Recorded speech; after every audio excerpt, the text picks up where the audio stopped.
따단 2학년이 됐습니다. 이 수업은 사회학을 연구함에 있어서 방법론에 대해서 좀 배우는 수업이었는데요. 제가 안 그래도 약간 통계에다가 통계로 유명하신 교수님이셨고 또 영어 강의였다 보니까 조금 걱정을 했는데, 근데 생각보다 약간 통계가 보여줄 수 있는 사회학적 관점에 좀 흥미가 느껴지는 수업이기도 했고 되게 재밌게 나름 수업을 들은 것 같아서 생각보다 재밌게 공부를 했고, 그래서 성적도 잘 받았는데 이것도 제로를 주시는 바람에 정정 메일을 보냈었는데, 워낙 소수의 선택받은 인원만 플러스를 주시는 교수님으로 유명하셔서 이 수업도 결국 성적이 바뀌진 않았습니다.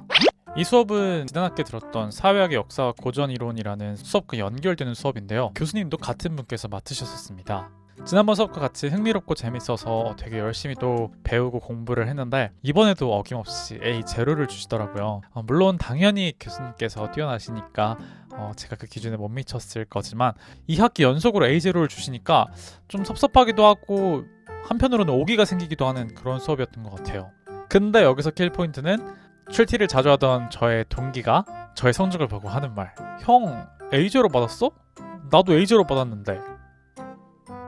여기까지. 이 수업은 범죄사회학을 전공하신 교수님의 전공 수업이었습니다. 이름처럼이나 되게 재밌고 다양한 범죄 혹은 일탈과 관련된 사회학 이론들을 배울 수 있었는데요. 그런 흥미도에 비해서 좀 많은 이론들과 좀 들어보지 못한 생소한 현상들을 보다 보니까 좀 성적은 저의 관심도에 미치지 못했던 수업이었습니다. 그래도 수업 때 배웠던 내용들이 참 재밌어서 탁과생들도 정말 많았던 수업이었던 것 같아요. 이 수업은 한 학기에 30시간 이상 봉사활동 실적을 채워오면 패스를 주는 신청형 수업이었는데요. 제가 2년 동안 서울시에서 하는 동행 프로젝트라는 교육봉사 프로그램을 했었어요. 이때 초등학교 돌봄교사로 했었어가지고 같이 신청을 하면 학점 연계할 수도 있고 좋겠다라고 해서 신청을 했고 당연히 패스를 받았습니다. 이때 초등 돌봄교사를 하면서 느낀 점은 제가 옛날에 왜 교대를 꿈꿨을까 하는 생각, 교대 안 가기를 천만 다행이라고 느꼈던, 아이들을 가르치고 돌본다는 건 참 쉽지 않은 일이구나 라는 걸 느꼈던 봉사였던 것 같습니다. 이 수업은 제가 미디어 학부를 다전공하기 위해서 들었던 필수 수업인데요. 젊은 강사분이셨는데 그래서 그런지 되게 열정이 많으시고 한 수업당 거의 PPT가 100장이 넘는 방대한 자료량을 보여주셨습니다. 그만큼 들을 것도 많았고 배울 것도 많았던 수업이라 되게 재밌긴 했는데, 이제 기초 수업인 만큼 다양한 과의 친구들이 모여서 경쟁을 하다 보니 성적 얻기는 사실 쉽지 않았어요. 특히 이제 암기 위주의 시험이 많이 나왔었고, 근데 제가 암기가 진짜 취약한데 그래도 뭔가 이런 강사님의 그런 열정에 제가 좀 뭔가 감동을 받았는지 진짜 제 인생 처음으로 암기 과목에서 A뿔을 받아봤습니다. 그래서 좀 저는 그런 의미에서 좀 더 저에게 뜻깊은 수업이지 않을까라는 생각이 들기도 하네요. 이 수업은 이름이 참 신기하죠. 그렇다고 수업 시간 내내 드라마를 본 건 아니고요. 고전 소설이나 연극, 영화 같은 걸 보면서 자신의 인생을 되돌아보고 인생 계획을 세워보고 약간 이런 수업이었습니다. 그런데 수업 평가가 주로 감상문 제출로 이루어지다 보니까 또 성실함 하면 달밤 아니겠습니까? 그래서 성적은 잘 받을 수 있었고요. 개인적으로 이때 봤던 인투 더 와일드라는 영화가 아직도 좀 되게 인생작까지는 아니더라도 좀 기억에 좀 남는 것 같다는 생각이 듭니다. 이 프로그램은 학기 중에 했던 건 아니고 여름방학에 갔던 저희 학교에서 하는 해외 교류 프로그램이었는데요. 중국을 갔다 오게 됐는데 수업은 그냥 그러려니 했고 약간 어떻게 보면 중국의 여러 도시를 가본다 정도의 경험이었던 것 같아요. 근데 이때 친해진 일명 셀카 보이즈라고 불리우는 형 동생들이랑 아직도 되게 친하게 잘 지내면서 아마도 해외 교류 수업으로 제가 경험해본 것 중에 제일 재밌지 않았나 라는 생각이 드는 그런 꿀 수업이었습니다. 마지막으로 이 수업은 인문교양 수업이었는데요. 흔히들 대학생 추천도서로 있는 정의란 무엇인가, 사실 집에 한 권씩들이 있으시잖아요. 저도 사놓고 잘 안 읽게 됐던 책이었는데 이 수업의 교과서가 바로 그 책이었던 터라 책을 완독할 수 있었던 그런 수업이었습니다. 이 수업도 단순히 시험이 암기가 아니라 이 사회를 어떻게 바라보며 살아갈 것인가를 어떤 철학자나 사상가의 이론을 바탕으로 자신의 견해를 서술하는 질문들이 많았어서 저는 좀 이게 대학 학교 교양 수업이다 라고 느꼈던 수업 중에 하나인 것 같고, 아직도 보니까 되게 그런 강의를 하셔서 좋은 평가를 받으신다고 하시더라고요. 그래서 그런 얘기 들으면 되게 내가 좋은 수업을 들었던 거구나, 약간 이런 생각을 하게 됩니다. 전반적으로 2학년 1학기는 좀 이제 학교에 조금 적응을 한 선배 냄새가 나는 그런 학기였던 것 같아요. 성적도 실제로 지난 학기보다 더 잘 받을 수 있었고, 좀 여러 모임에서 짱이 되어보기도 하고, 전반적으로 이제야 조금은 대학생 티가 나는 그런 학기가 아니었나 생각해 봅니다.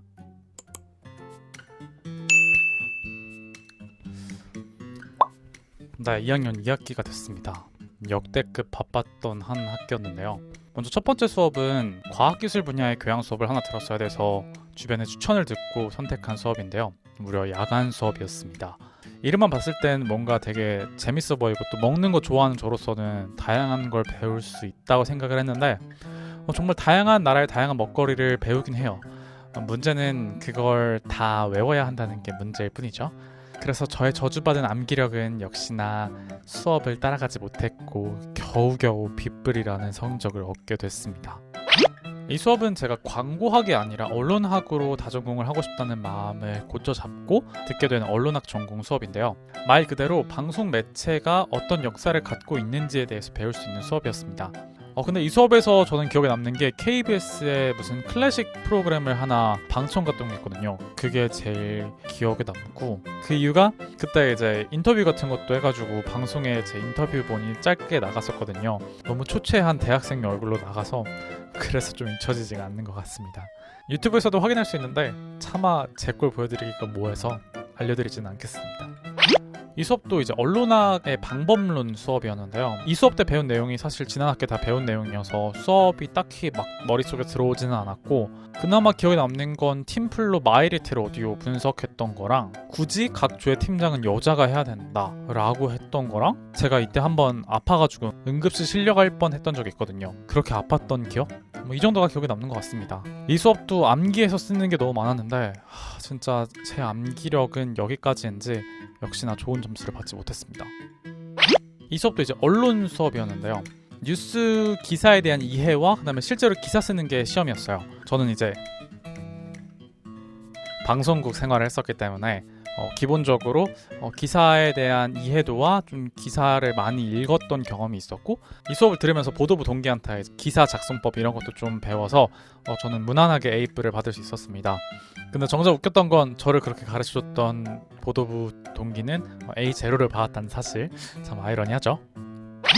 이 수업은 대놓고 제가 말 잘하는 걸로 학점 좀 따보자 라는 생각으로 듣게 된 수업입니다. 실제로 성적 받기는 쉬웠던 것 같아요. 그래도 좀 재밌던 게 다양한 전공의 사람들 중에서도 좀 말 잘한다는 사람들이 모여서 한 수업이라 되게 다양한 전공 얘기도 듣고 다양한 사람들의 사고를 또 엿보다 보니까 되게 그런 부분이 재밌었고, 그리고 이제 이 수업에서 대학생 연합 발표 동안에 PT피플을 하고 계신 한 선배님의 발표를 보게 되고 제가 완전 뿅 가서 그때부터 시작됐죠. 저의 PT피플과의 인연이.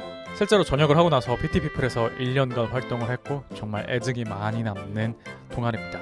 자세한 내용은 이 영상에서 확인하세요. 이 수업은 정보사회와 관련된 사회학 이론들, 논의들을 알아보는 수업이었는데요. 이 수업은 정보사회 관련된 전공자가 아닌 정치사회학 관련해서 전공하신 강사분이 하셨어가지고 좀 사실 전공 깊이는 되게 얕았던 것 같아요. 그래도 기억에 남는 거는 이때 카카오의 커뮤니케이션 방식을 팀플 주제로 했었는데, 지금 생각해보면 그때 카카오 주식을 샀었어야 되는데, 그죠? 이렇게 클 줄 누가 알았겠어요. 그때도 카카오의 이런 발전을 먼저 관심 있어 했다는 게 그런 부분이 좀 재밌지 않았나 라는 생각을 해봅니다. 이 수업은 역시나 문화에 관심이 있어서 듣게 된 수업이었는데, 진짜 같이 듣는 동기랑 맨날 교수님이 무슨 얘기하는지 모르겠다고 같이 엉엉 울었던 그런 수업입니다. 교수님이 못 가르치셔서가 아니라 정말 똑똑하신데 저희가 그걸 받아들일 능력이 안 되는 것 같아서, 확실히 세계화와 다문화주의라는 주제다 보니까 되게 많은 역사에 대해서 방대하게 얘기를 하시는데, 여갈못인 저에게 역사란 너무 어려운 것이더라고요. 그래서 이 암기의 벽에 부딪히면서 성적은 잘 못 받았었는데, 그래도 또 되게 기억에 남는 건 제가 이때 팀플을 여성 혐오를 주제로 발표를 했었거든요. 근데 이때만 해도 사실 그런 여성 혐오에 대해서 엄청나게 대한민국에서 이슈가 되지 않았던 때여서 약간 지금 돌이켜 생각해보면 그때도 나는 사회학을 하면서 되게 이런 사회적인 이슈에 대해서 먼저 개안을 했구나, 약간 이런 생각이 들어서 좀 되게 스스로 많이 놀란 그런 수업이었던 것 같아요. 그러니까 미래에 대해 알고 싶으신가요? 그렇다면 사회학을 하세요. 네, 이번 학기는 잘 나가던 학점이 드디어 다시 3점대로 떨어진 그런 학기입니다. 근데 뭐 사실 핑계를 대자면 20학점이라는 제가 들었던 수업 중에 제일 많이 수업을 들었던 한 학기이기도 하고, 아침 방송부터 뭐 봉사 이렇게 해가지고 정말 일정이 빽빽했었거든요. 그러니까 선택과 집중이라고 해야 되나? 무언가 하나에 집중을 했었어야 됐는데 좀 많은 걸 하고 싶어서 욕심을 부렸던 한 해라 이 정도 점수도 저는 수긍했던 것 같습니다. 근데 실제로 이렇게 바쁜 학기를 버텨내면서 사람이 나노 단위로 쪼개가면서 생활할 수도 있구나, 다 해낼 수 있구나라는 거를 저는 좀 경험할 수 있는 한 학기가 되었고, 한편으로는 이제 군대를 가기 전 마지막 학기이다 보니까 과 생활이나 동아리 생활을 좀 마무리하면서 내가 제대로 이렇게 좀 어리게 대학 생활을 즐길 수 있는 것도 마지막이겠구나라는 생각이 들면서 조금은 아쉬웠던 한 학기이기도 한 것 같아요. 특히 방송국 생활 마지막 방송할 때는 진짜 엄청 슬펐어요. 그땐 몰랐죠. 제가 그 이후에도 방송과 관련된 다양한 일들, 그리고 이렇게 유튜브를 하고 있을지도 몰랐고요.